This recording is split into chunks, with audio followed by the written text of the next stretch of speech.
Exploring the Design Cycle, Prototyping. Hello, this is Sarah Brooks, Program Director for the Consortium for Public Education, and today we're talking about prototyping. So what does it mean to prototype? Prototyping is a crucial step in the design cycle. When a team prototypes, it spends a short amount of time building or designing a functional model of a new idea or concept using readily available materials. Why is it important to spend time prototyping? Creating a tangible item for people to touch and interact with allows for a team to gather early feedback. Prototyping helps to identify where aspects of a concept are working, as well as where there are pain points in the idea's usability. This feedback helps teams determine if it is worth spending resources to continue to further develop the idea. When we're talking about resources, we're talking about a team's time, capacity, and money. As we have mentioned before, gathering feedback early and often throughout the design process is crucial. If a prototype is determined to not function as intended, then a team can return to the ideation phase.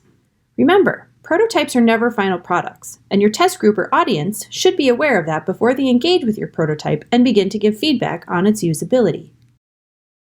What are some impactful examples of prototyping? Essentially, prototypes are your first draft of anything that is newly created and in the beginning stages of being defined. A written draft is a form of a prototype. A new lesson plan being tried in the classroom for the first time will inevitably be a draft. First-time lesson plans are always tweaked throughout the day, from class to class and even from year to year. A pencil sketch of a future oil painting is a prototype. One example of an impactful way to prototype is a storyboard. A storyboard is a series of quick, basic images which tell the story or key interactions of a scenario or action. The use of imagery can help a team to more clearly communicate different interactions within a scenario than words can alone. Images should be drawn in a way that conveys a meaning and/or a feeling. Here are a couple examples of what a storyboard looks like.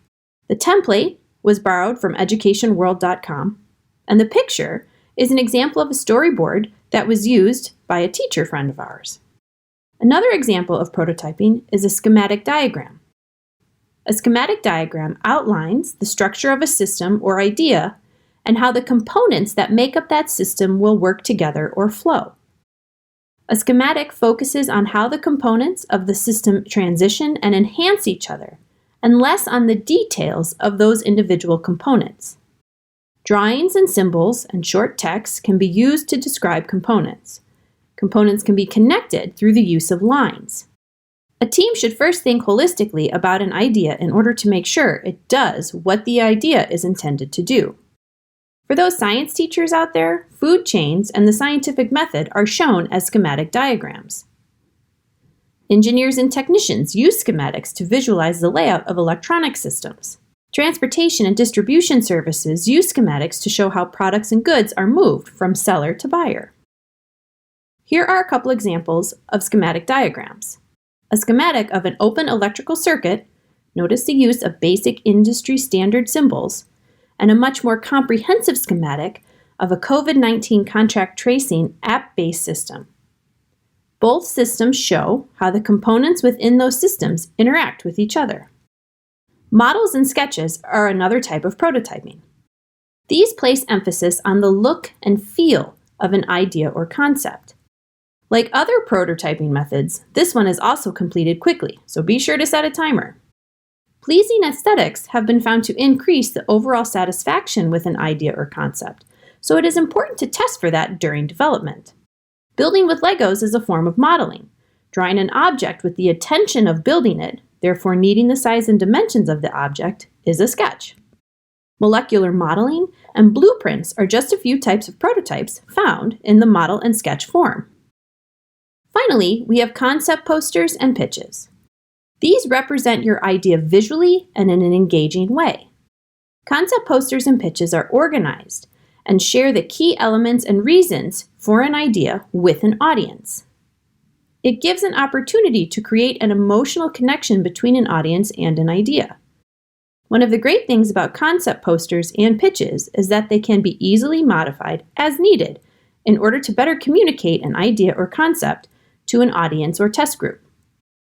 So how do I prototype in person versus virtually? In person, prototype using readily available materials, such as markers, paper, cardboard, tape, crafting supplies. Virtually, you can use collaborative online platforms, such as Jamboard, Padlet, and Google Docs. Tips and tricks. Be intentional when identifying your test group or audience. Make sure to include a representative from each stakeholder group. Prototyping is always a, quote, work in progress, so be sure to share that with your audience. A prototype can be reworked and/or rebuilt after every round of feedback. Also, pay attention to how your audience or test group interacts with the prototype. Note all verbal and nonverbal cues. Now is a great time to listen, to watch, and to note what you see and hear your audience or test group saying and doing. If you find it helpful, create a notes template for your team to use as the test group gives feedback. This way, each team member's notes will be organized and focused on gathering specific feedback.